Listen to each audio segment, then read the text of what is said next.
तब भाई नरसिंह जी कीर्तन के लिए मना तो करे नहीं। नरसिंह जी बोले हाँ क्यों नहीं, जरूर आऊंगा। अब भाई नरसिंह जी तो ब्राह्मण रह गया, जी ही हाँ बोलिया और बठे समाज रा लोग भिड़ाया। बोला नरसिंह जी राम राम राम राम ये बोल गए। अरे अछूत का घरा कीर्तन करो थे है ना, मैं जात से बारह काट दो, समाज का बारह काट दो, पगनी धरण दे हमारे ब्राह्मणा का घर में। अब भाई नरसिंह जी एक बार तो चुप रहा, पर बोलिया कि देखो भाई राम दड़ी चोड़े पड़ी, कि राम दड़ी चोड़े पड़ी सब कोई पूजो आए, कि दाव नहीं है किसी को जो जीते सो ले। राम की जो दड़ी है बस सबके लिए समान है। भाई मरेगा तो यमराज से न लेना होगा, ऊंच नीच नहीं देखोगे यमराज कि भाई ऊंचो है कि नीचो है, सब एक ही धाम जावा। तो दाव किसी को नहीं है, जो जिसा कर्म करोगे राम जी भी नहीं मिले। नरसिंह जी की बात सुनकर गांववासी कहे कि सोच लो वो अछूत है, हरिजन ही का घर जाओ दे ब्राह्मणों का। नरसिंह जी का भया वो नाम ही हरिजन है, हरिजन माने हरि का प्राणी, हरि का लोग, हरिजन। तो भाई अगर मैं ई डर से इका किरा कीर्तन नहीं करा कि तुम्हारे जात से बारह कर दो, समाज का बारह कर दो, तो पर भक्त की काम का, भक्त चाहे किसी का घर में हो, कट्ठे भी हो, वो भजन करनो जाने, वो नहीं जाने कि ऊंचो कुड़र नीचो कुड़र। तो थे माने जात का बारह काटो, समाज का बारह काटो, पर कीर्तन तो मत करो। अचूत कवर नरसिंह जी रहन दो नरसिंह जी, थारा मुसीबत आ जाओ, रहन दो। नरसिंह जी का भाई थे गलत के कहो, पहले तो मानो बताओ, कीर्तन ही तो करवा रहे हो, कुछ पाप तो कर नहीं रहे हो, अधर्म कर नहीं रहे हो, कोई ने तकलीफ दे नहीं रहे हो, तो गलत के मांगे। कीर्तन करनो है तो कर सक। और देखो नरसिंह जी कहे कि हर इंसान के घर में दो चीज जरूर होनी चाहिए। पहली है तुलसी, क्या तुलसी, तुलसी जी घर में होगा समझ लो बड़े वैष्णव स्थान है। वैष्णव मानी ठाकुर जी को एक चंदन हो, मतलब ठाकुर जी को भी निशानी है, वैष्णव भक्त। तो जड़े तुलसी हो समझ लो बड़े वैष्णव स्थान है।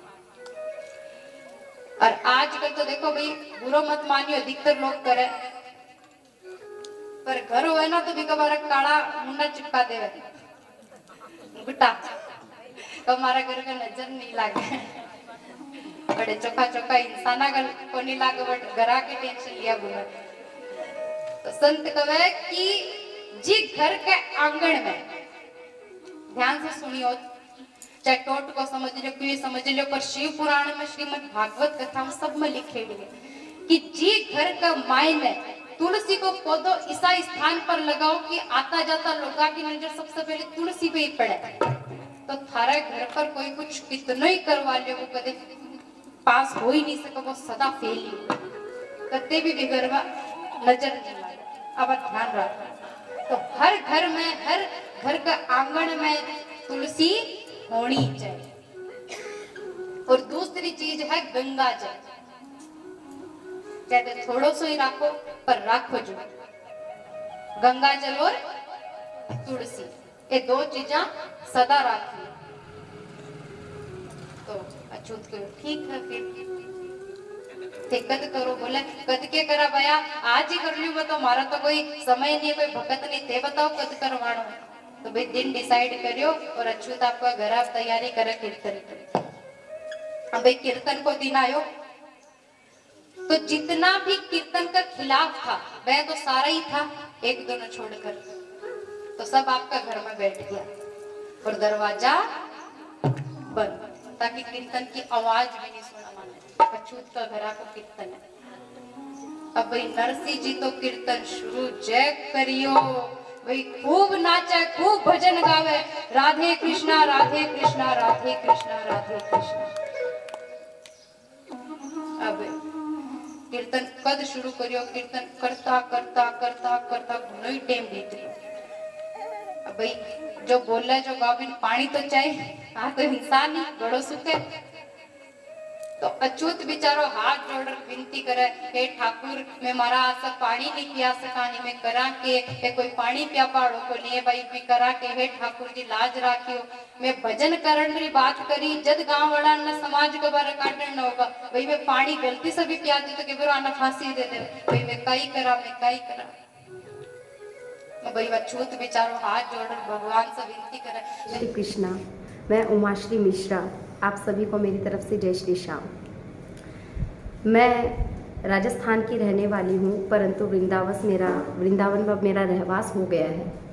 मेरे गुरुजी का नाम श्री माखन दास जी महाराज है, जिन्होंने मुझे भागवत की शिक्षा दी, जिनके माध्यम से मैं भक्ति से ज़्यादा जुड़ पाई।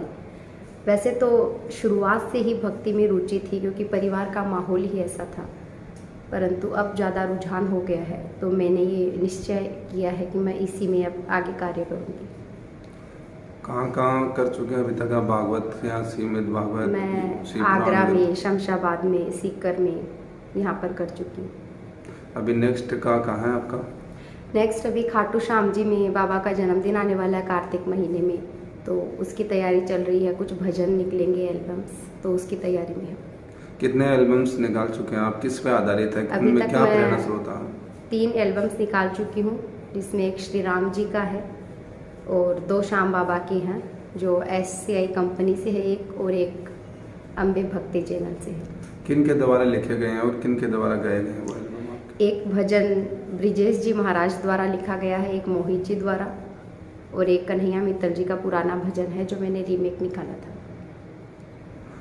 कथाएं या भागवत कथाओं के माध्यम से युवाओं को क्या संदेश देते हो आप? क्या प्रेरणा दे रहे हो? कथा हमें जीवन जीना सिखाती है।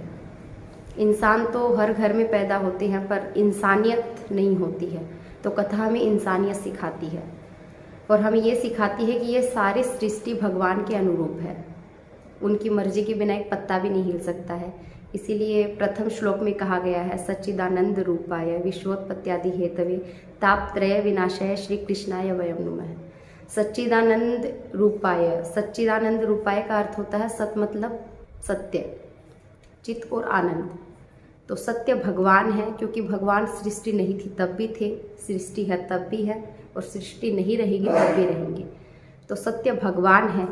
चित अगर हम भगवान में लगा लें तो हमें आनंद की अपने आप अनुभूति होगी। आनंद के लिए हमें किसी और की तरफ देखना नहीं पड़ेगा। अभी यही होता है कि कोई हमें बुरा बोल दे, कोई हमारी बुराई कर दे, हमें कमी निकाल दे, तो हम दुखी हो जाते हैं। परंतु एक संत को देखना, वो भगवान के भरोसे रहता है, उसके पास कुछ भी नहीं रहेगा, भगवान के अलावा उसे कुछ चाहिए नहीं, फिर भी वो खुश रहता है। तो भागवत जी हमें यही सिखाती है कि जीवन जीने का तरीका क्या है। तो यही महत्तम है कि भगवान ही सत्य है। आस्था के प्रति आपका जुड़ाव कैसा रहा? क्योंकि बचपन से आपने स्कूली शिक्षा है वो ग्रहण की है।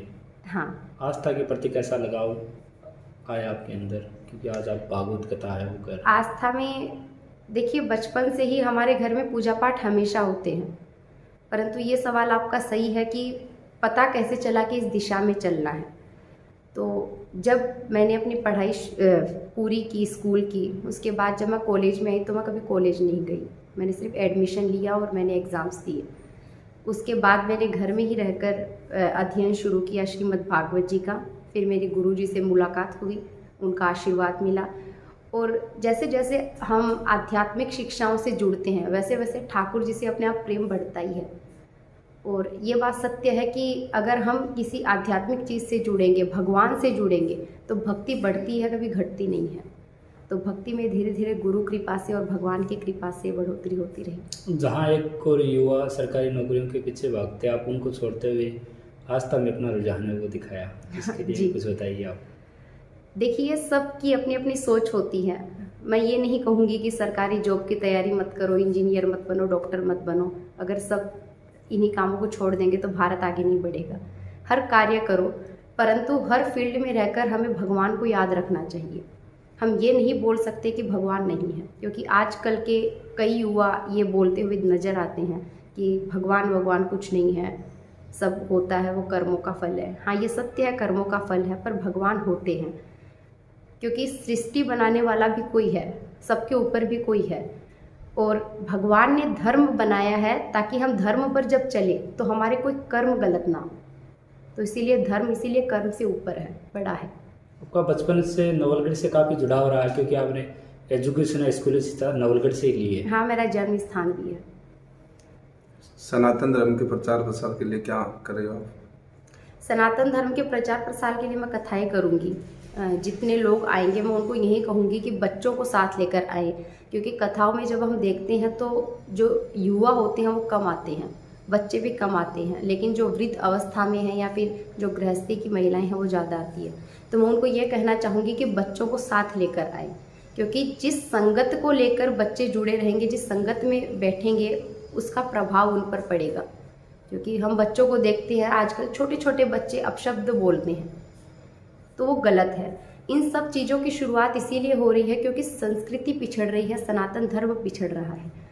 तो जब हम सनातन धर्म में बच्चों को लाएंगे, कथाएं सुनाएंगे, उनको संस्कृति से जोड़े रखेंगे, तो वो इससे पिछड़ेंगे नहीं और अपशब्द बोलना, बुरे विचार लाना, ये सब इन सब से दूर रहेंगे। तो इसीलिए मैं उनको यही कहना चाहूँगी कि कथाओं में लेकर जाइए बच्चों को, ताकि वो कथाएं सुने। युवा है जो नशे की प्रवृत्ति की ओर बढ़ रहे हैं, उनके लिए कुछ क्या कहोगे आप? नशा एक बुरी चीज़ होती है, सबको पता है, और ये समझाने वाली चीज़ नहीं है, ये इंसान को खुद पता होता है कि हाँ ये गलत है, परंतु फिर भी वो काम करता है। यही बात अर्जुन ने श्री कृष्ण से भी पूछी थी कि प्रभु, इंसान को पता है कि वो गलत कर रहा है, फिर भी वो कर्म करता चला जाता है।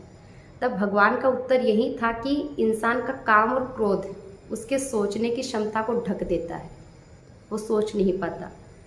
अब स्मोकिंग करते हैं, जो धूम्रपान करते हैं, उस पैकेट पर भी लिखा होता है कि ये मौत का कुआं है, पर फिर भी लोग खाते हैं। तो समझाने से कुछ नहीं होगा, उनको भी पता है क्योंकि कि ये गलत है, परंतु कह इतना ही सकते हैं कि ये गलत है, इसे छोड़िए, जितना हो सके औरों को भी समझाइए कि इससे दूर रहे। गुरु के बारे में कुछ बताइए, क्योंकि आपने ये आध्यात्मिक रूप में गुरु से ग्रहण किया है। गुरु के बारे में कुछ बताइए। गुरु के बारे रहने में वाले थे गुरु आपके? मेरे गुरुजी यूपी के ही रहने वाले हैं, आगरा के पास एक छोटा सा स्थान है, और वो अवधूत हैं, मतलब वस्त्र महादेव जी के बहुत बड़े भक्त हैं। उनका माध्यम यही है, उनका समझाने का तरीका यही है लोगों को कि जितना हो सके सनातन धर्म को अपनाओ, और उन्हीं के सानिध्य में रहकर शायद मेरे अंदर इतनी भक्ति आई है। ये गुरु कृपा ही होती है। तो गुरु के बारे में तारीफ कितनी करें उतनी कम है, जितनी भी करें, तो क्या कहूँ।